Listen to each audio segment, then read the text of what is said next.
Hello friends, welcome to exploring goals important update. Government of Odisha home department तरफ एटा clear cut गोटे message आसूची 26/11/2025 आज डेट एवं एठी creation of 4195 post in various ranks for implementation of third phase emergency response support system पाई 4195 नुआ creation होची पोस्ट एंड देखिबा एठी आमर फर्स्ट फेज सेकंड फेज रे जहाँ होता तार डिटेल्स रखा जाइए और ये प्रपोजल दि जाइए थर्ड फेज रे emergency response system support system पाई ए सब पोस्ट क्रिएशन होची। टोटल देखि नबा केते पोस्ट आसीबार संभावना अछि।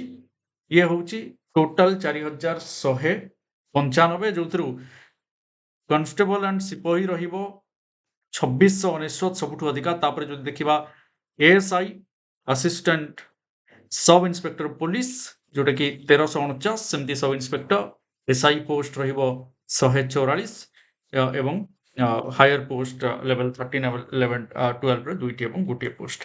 तो या पई ये नुआ करी क्रिएट होबा को जाउछि, नुआ पोस्ट आसीबार संभावना अछि एंड ए पोस्ट रो क्रिएशन होबार रिलेटेड ए important information 4195 special posts create हो। धन्यवाद। जय जगन्नाथ।